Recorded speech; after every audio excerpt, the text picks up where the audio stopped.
Oh.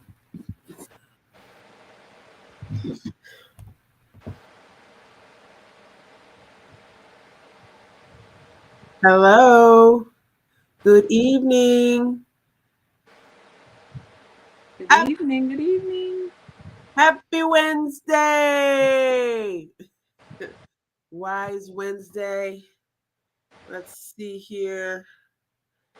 Uh welcome. How you guys doing? It's the Three Wise Pet Pros. Woo! Well, sometimes our third wise pet pro, or really any of us could be doing this or that. We are all entrepreneurs, always doing something. But right now, at this time of the year, our third pet pro, she's a teacher. We know what's going on this time of the year. Kids are in not parent teacher conferences, but all the stuff where the teachers got to come in and do, and whoo, it's crazy out there. So we give kudos to our girlfriend and our third pet pro, Ms. Nicole. She may be jumping in here soon, so hopefully we'll see her. But our thoughts and prayers are with you, girl. Working with them kids every day. Woo! Okay. Good evening, Mr. Crazy Air Homes. So let me go ahead and welcome everyone. Good evening. Good evening. It's the Three Wise Pet Pros. Thank you so much for joining us again this week for another tantalizing topic. You never know what we're going to come with, you guys, right? Tonight, well, let me just say that in general, we Three Wise Pet Pros, we came together as individual pet professionals that love animals. We love animals. We love helping them, healing them, and we love teaching their pet owners about great ways to keep them living their best life as a pet. So, the Three Wise Pet Pros are comprised of myself, Dr. Tanera, a holistic veterinarian and veterinary entrepreneur extraordinaire. We've also got one of my partners in crime, Ms. Vet Tech Tony over here, who is an amazing entrepreneur herself. Not only does she work with a mobile vet service, okay, Dr. Crew, mobile vet service, but also she does pet sitting, pet walking. She does vet tech services where she can come right to you. So we're really excited to have this variety of skills here. And our third pet pro, Ms. Nicole, like we said, full-time teacher, also does dog breeding and dog boarding. So we all love animals in our different ways. And so let me go ahead and go over to, hi, Katie Wright. We were just talking about you tonight, lady. Did you get your trivia prize? Let us know. We need to Yes, please do. we need to know these things. So I know you're excited to see what our topic is going to be tonight because I'm excited too. Let's see here. I'm trying to make sure I can keep a hold of this other page. Okay, that was 2 days ago. Okay, here we go. Boom. All right. Where's my fan? I'm hot already. Jeez. Oh, shoot a snap. Okay.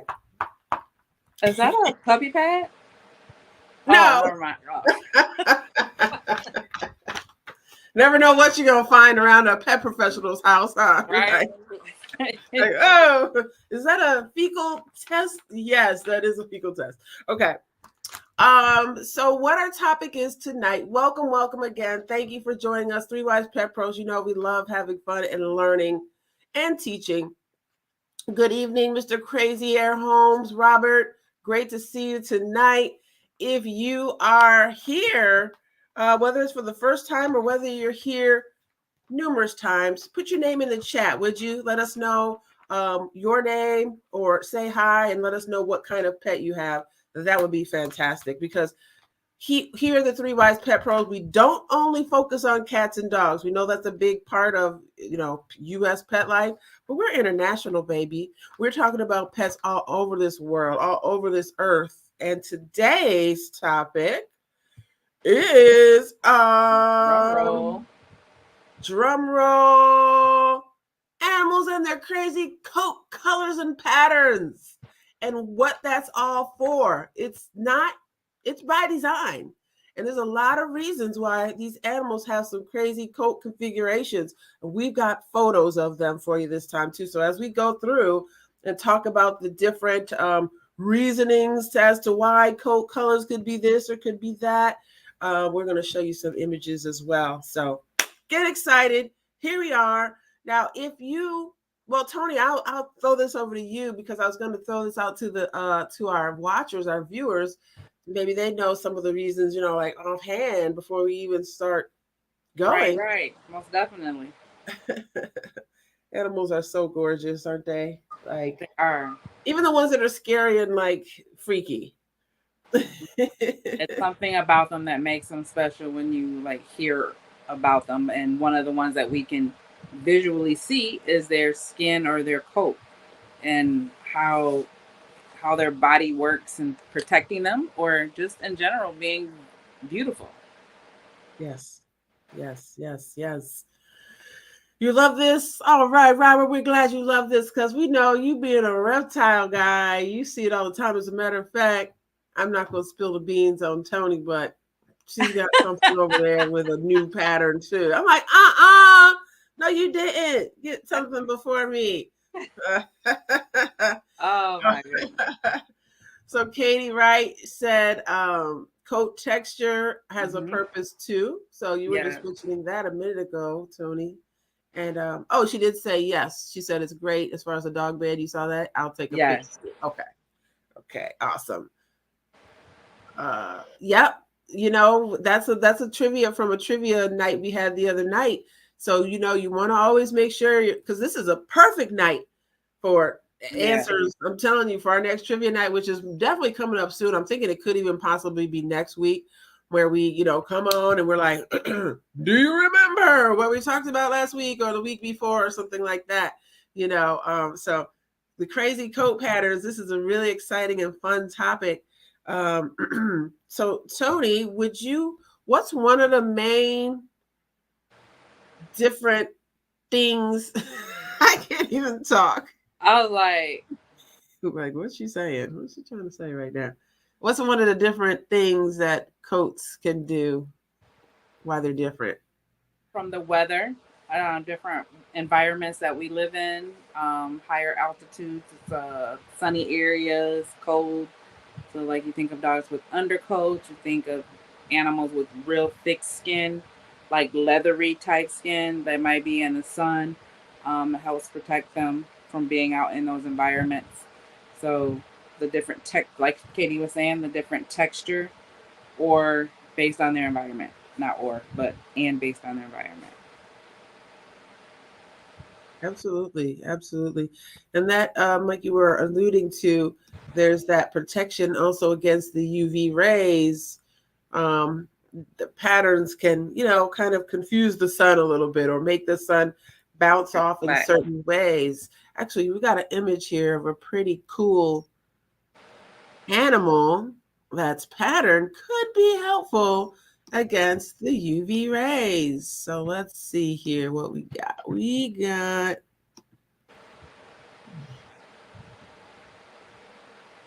So look at this beautiful specimen of an animal. Who knows what this is? Put it in the chat. Is that a pointer? A spotted pointer? It could be a spotted pointer. Or who knows what this is? Oh, other than the fact that it's a dog? Yeah. I was just trying to see if anybody knew what breed this was. Oh. In the is chat, this some kind of pointer? Oh, I'm not in the audience. You are not. Let me see what they said over here. Katie Wright said Dalmatian. Yay! That is absolutely correct. And Robert Crazy Air Home said Dalmatian as well. And Katie said Dalmatians do come from pointers. So I was intentionally not answering Tony because I was like, why is she answering the question? But but yes, Tony, you're right. Woo! Yeah. Dalmatians do come from pointer stock. And look at this beauty. Like the brown, the chocolatey coloration. the sun, when it hits that skin, we know that dark skin with melanin, more melanin and everything can help to protect against the harsh UV rays and everything, whereas usually typically lighter skin um, will draw it in. Well, no, it bounces off. Mm, something. But anyway, when you have the combination of the light and the dark, it can allow for greater protection against the rays and everything like that. So, this beautiful specimen of an animal is a Dalmatian, and the coloration, you just never know, but protection against UV rays is definitely one of them. All right, so we'll remove that one for the moment. And Tony, do you Yes. have another thing that coat color or markings can show? In regards to their sexuality. Yes. Ding ding ding. Ding, ding, ding is right. Um, I know I want to say, and all of the ones that I could think of. Now there probably are some out there that is flipped, but in most cases where the male species is more brightly colored, more flamboyant per se, like you look at a cardinal, the cardinal male cardinal is like bright, bodacious red, and then he has his the cock. Is that the she's just flamboyant, whereas the female is more like subdued, just tinged of red and grays. But just then you think about some of the male fish are gorgeous, whereas the female, you'd be like, oh, you didn't get to get dressed up. Oh, So, as a matter of fact, I think I have an image for you. Um, hope this is right. Oh yeah, this is right. ooh, Isn't that pretty? that is definitely flamboyant and Yes. beautiful. Come here, girl. Get over here, girl. I'm ready for you. But yeah, the sexual status is hugely important. I mean, when you just think about what went into creation, and the magnificence of these animals, it's like everything was thought of. It's like, Mm-hmm. okay, let's Right. give them this, like give them ability to they can't talk, right? That's one of the big things about being pet professionals. It's like, okay, these animals can't talk, but can they? They are talking to us. Like this fish right here is definitely talking to me. Like, hey, I'm from the 80s, baby. Okay. I'm neon. I'm all about that life. This fish is definitely telling me something. Like, I'm ready to settle down. Come here, girl. So, yes, it can definitely signify sexual status. Katie makes a comment. Uh-huh. She says they have to stay alive. They have to stay alive younger. Boys often do the deed and leave. And also, she said that females have to blend in to protect the eggs. That's a very good thought. That Yeah. evolutionarily, that makes a lot of sense. Like I ain't trying to, like I already got you, the guy. We already, we already been there. Okay, you don't have to, bye. I'll be over here Okay. I protecting my thought that family. word might have supposed to have been longer, but I just went with because I was like, it's like they have to stay alive longer, not younger. Yes, yes. So sexual status is a really important aspect of crazy coat colors. As you know, today we are talking about animals and their They're crazy crazy coat colors and colors patterns. and patterns. That's right. So, okay, so I'll stop sharing this for now. That was beautiful. I like that. Let's see. Another thing as far as coat colors. Oh, here's one that I really wasn't too familiar with, but it makes sense. Mm-hmm. It's something called counter shading. Counter shading. That's where the animal is darker on the top and lighter underneath. Like you think that's like pretty much everybody, right? Like if like us, like this, right? Like Like underside of the arm, front side of the arm. Like, exactly. And so, we might think, okay, it's just because of color or like the sun, right? But right. really, if you think about it, and I'm going to share my screen again. I don't Uh, know why I held my arm like that up on camera, but I'm just so silly. Uh, let me pull up this image here and show you what counter shading is all about. Let's see. That's not it. That's not it. No. Oh, here we go. Bam. Okay. So mm, this counter shading, right? Darker on the top, lighter on the bottom.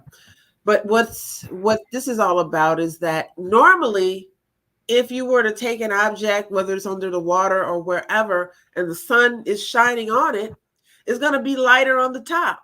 And right. you're going to be more visible. You're going to be able to see them glinting and glowing. So Mm, evolution has said, you know what? Let's make it so that they're automatically darker on top. And so when the sun hits, it's going to throw off. It's not going to just make an animal visible like that, like it would be if they were still light yet on top. So counter shading is really used in a lot of animals, like most of them. And yep, snakes are a great example of counter shading. Thank you, Robert. Absolutely. Wish I had some images of that, but that's okay. Counter shading. Did we learn something new today?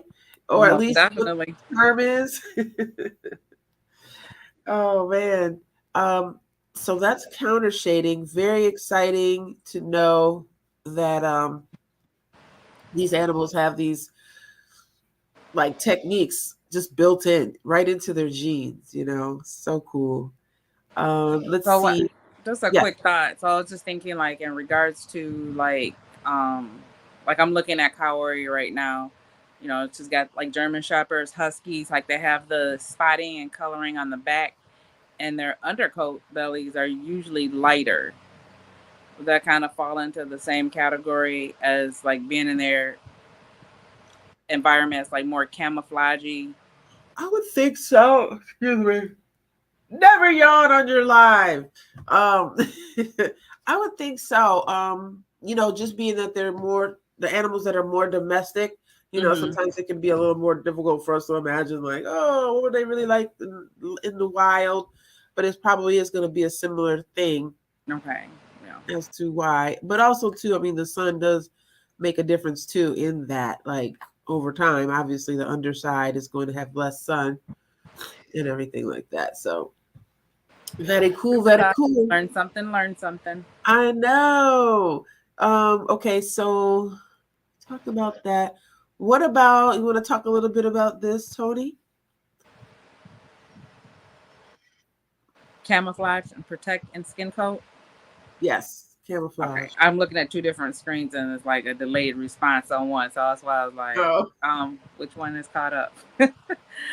um, so camouflage. let's see. When you think about camouflaging and different animals, reptiles are one of the most common ones that we think of, or like lizards, chameleons, and how they blend into their environment. Like laying on the leaf, they will pick their color up, or laying on the sofa and chillaxing, how they blend in. Like when I first looked at this picture, it didn't even appear to me that they were like really chillaxing, like laying on their side. They the way their bodies camouflage together within their group, or I mean, I know they're on a blue sofa right now, but even then, you like they're green, but they don't really look green. They kind of look like a hue of blue, because they're picking up the undertones of what they're laying on. Absolutely. Yes. Yes, camouflage, camouflage is one of the oldest tricks in the book, in nature. Thank God for camouflage. There'll be a lot of animals out there that lost their life without camouflage. Um, and something that kind of goes hand in hand with camouflage is mimicry, and mimicry is having to do with when an animal species intentionally looks like another species to Mm-hmm. protect itself, which is pretty cool. Let me see if I have an image here. of that. Ba-da-ba-ba-ba-ba, ba-da-ba-ba. Uh, hmm. Let me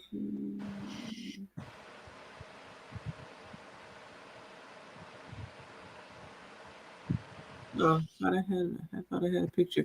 Okay, well, we're gonna do this one instead. This is not the one that's really for it, but I thought it was so cute, and it does kind of look like the skin pattern does kind of look like another species, right? This Bengal cat. Looks like eye different eyes um, Mhm. across the body, so it doesn't look like just one animal. If I mean right here in the black background, but if it was like laying in like a wooded area, you'd be like, okay, where's his eyes at? Which way is he looking at me? I But know. yeah, so camouflaging in different ways, so not necessarily like the colors, like how you were saying the mimicry. I know there's like a butterfly or a moth, and the way that it sits on a leaf, the backside of it, the markings look like eyes. That's what made me think of eyes when I looked at this. Um, I think that's like a beagle, not a bingo, a Bengal cat. Mm. Yes, I can sang a little something, Katie, right? Some of the comments here were about in certain breeds, Katie's our dog, one of our dog experts here, that in the past certain breeds were not desired because they were unable to be seen. The hound dogs, the huntsman could not see them because they blended in too much, and so they were sometimes cold out of the herd, or cold, which means killing and keeping the gene out of the gene pool, because they blended into the shrubs and brush. Okay. And yeah, so once again, we humans, coming into the mix and changing things for what we think is for the good. Um, Also, Robert Crazy Air Holmes said that you need to be careful when buying lightly colored, lightly shaded reptiles that don't have great eye cover because they can go blind basking. And so, Mm. the skin color, that's important too. Thank you, Robert, for that note. The colors, it does have more to do than just from protection from other predators. It can also be from the environment itself. Like Tony, I think you mentioned at the top of the hour, the Mm-hmm. environment, it can be harsh and in these different places, and so having different little things. I mean, I'm sure you probably noticed on your gecko how they have the little hood kind of Over the project eye. on top of Yeah. their eye. It's like just a little projection. And it's like, what is that? All these little things, even things like eyelashes and eyebrows, are to protect us, like from, Like sweat everything. going into our eyes. However, sometimes mine don't really work that well. I'm like, oh my gosh. And then, yeah, also, okay, so from humans breeding for desirable morphs. So, yeah, that lighter shade in the reptiles and all these things can be from the humans breeding as well. So, I mean, we great. can see that as well with like white dogs and white cats tend to have that same thing going on with them, whether it be not be from basking, but just have more prone to issues when you come into breeding. So that's kind of like a different topic, but a great topic. Great topic, nevertheless. We love it. And we love you. Thank you for joining us tonight. This has been great. Like, this has been a lot of fun. We had a few images, and we got a chance to see. Okay, let me go back real quick Get and over and show. lay down. We had, okay, so we got a chance to see um the beautiful fish, where we talked about uh their sexual status, identifying to the opposite sex. Hey, I'm ready for breeding. I'm ready for mating. Come on, let's do this. It was like hanging out the hot donut sign. Hey, Right, right. we're ready for business. We also had um, we also talked about, that's one of the things about StreamYard. It's just a little different. It's not as smooth as I would like. We also talked about The camouflage aspects of the animals. We know these are chameleons. That's the first name that pops up when we talk about camouflage and protecting from, protection from predators. However, in this picture, it looks like they just need protection from probably the house cat or something.